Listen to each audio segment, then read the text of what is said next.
Welcome back to another video. So in this one, I'm gonna put this, or right now I'm gonna put this crank harmonic on. So I put it in the oven at 200 degrees.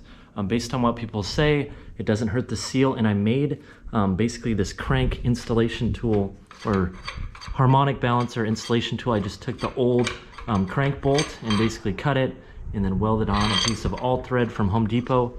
And I'm gonna use this bearing from O'Reilly's to basically put one of these washers in here. It fits almost perfect. So that'll allow me to just kind of swivel it in there, and it should push nicely. Given that it's kind of hot, it should just go on there like butter. So I'm gonna get that done. I'll put you on the time lapse. Hopefully it goes smooth.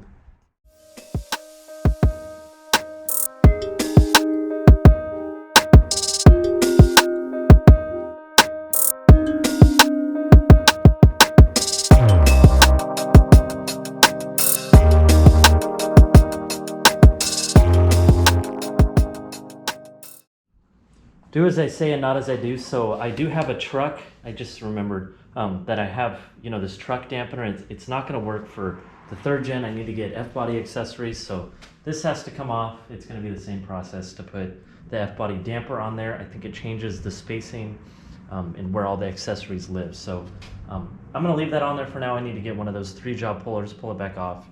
But right now I'm working on, make sure you guys can see, putting this windage tray on. So for this Holly pan, you do have to get also an F-body windage tray and make a notch in it for the pickup tube. So I think you miss, or you take off about maybe a third of it. And I'm gonna put these nuts on here and torque them down, and then I'm gonna put the pickup tube on. And I still need to tighten this up. Given that the harmonic is there to kind of line it up, I can install this now. So that's going to be another step I need to complete, and then obviously put the rear cover on, and then I can put the oil pan on once this is all said and done. So made a little more progress on the old LS. So got this rear cover on, had to pound in the seal and everything, came out nice. One thing to consider now that I'm getting ready to put the oil pan on is put some RTV in these areas where there's a seam. And one thing I noticed with this pan, it's kind of thick back here. So I actually had to kind of clearance this windage tray and clearance some of the holes to kind of move it forward. Doesn't hit anything. And also had to kind of bring it in so this gasket lines up correctly. So I'm getting ready to, obviously put this on. And one nice thing about these gaskets is they actually, these LS motors, they actually hold the bolts. So, what you kind of want to do is put all the bolts in, have it be kind of one unit with all the bolts, and then you just plop it on there, obviously after you do the RTV. So that's the next step. And we'll tag up with you guys once I got this oil pan on there. Pretty straightforward to get that on. So you do, like some of the other surfaces, you want to make sure it's flush with the engine. In the back here, it looks pretty good. Maybe a little bit off here, but I don't think it's going to be a big deal. So, these LS motors are nice. These actually are structural members. So lots of bolts holding them on, makes them nice and strong. I do need to get an oil filter. I'll probably just plug this for now. And then I think this is a little provision for an oil cooler. Maybe at some point I'll run one of those. So I'm gonna flip this over, and we're gonna start putting these heads on. So I already got the lifter trays in there and everything. And I did get these Speedmaster studs. Should be fine for what I'm doing. I do think probably at some point I might upgrade the heads. So nice to have studs on there regardless. So I'm gonna flip this over, and then we'll clean up these heads and get them installed. Got the bad girl flipped over. So MLS BTR gaskets. Not the thinnest ones that I could find, but should work fine to get me around 10-to-1 compression. And I did get these heads back from the machine shop. Can't remember if I detailed this out, but got a valve job on them, and they put the LS6 springs in there to complement the cam. So I'm gonna put you on the time lapse as I go through and put this on here and then torque it all down. So obviously you want to follow the correct torque sequence for putting these heads on, but nothing you can't find on Google.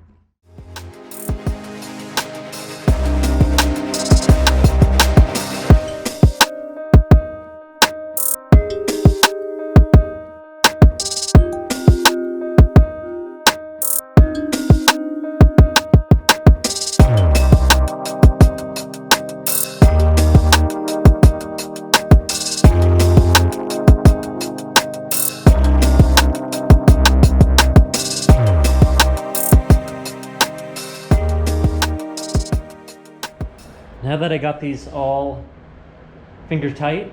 I'm gonna go do the first pass on the big bolts to 25 foot-pounds, then you do another pass at 50, and then 70 for the final pass. And then the small ones get done last at around 28 foot-pounds is what it says. I might do around 25, I think it should be fine. So that's what I'm working on, and enjoy the time lapse.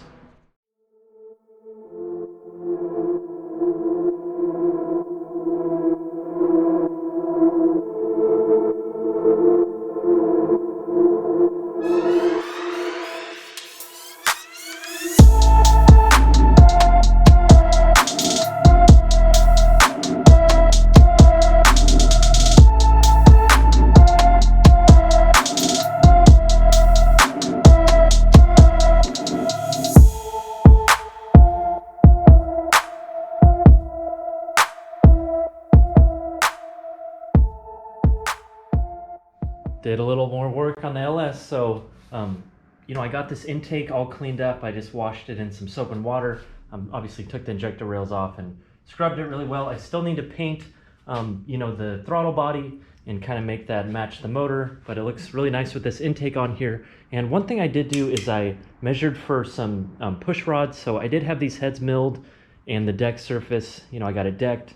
So you know, everything was kind of moving up and down, different camshaft and everything. So I measured them, you know, using a process I found online. I'll put the link to the video that I used in the description, and got a push rod length of about 7.35 inches.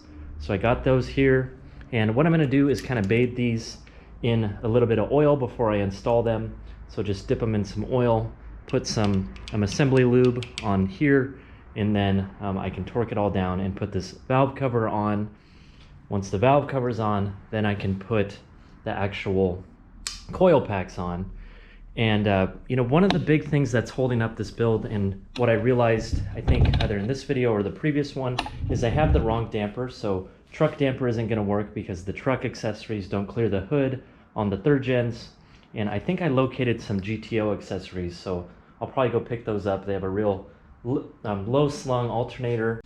But yeah, power steering pump lives up here, and then I got to get the F-body water pump because I think they come out in a little different manner. And then for vent tubes with this LS6 intake, you can't use the truck vent tubes, so I just got one basically like an LS3 style one that comes out this way, and that'll get the front. And then in the back, I basically bought one, I believe this is for some type of truck, and it just has a tube that comes up, and then I'll run basically a vent line that goes up and meets a T up front and then goes to the radiator setup that I use. So definitely some things to consider when you swap out this intake onto a truck engine, but you know, everything's already been done before, so not that hard to figure out.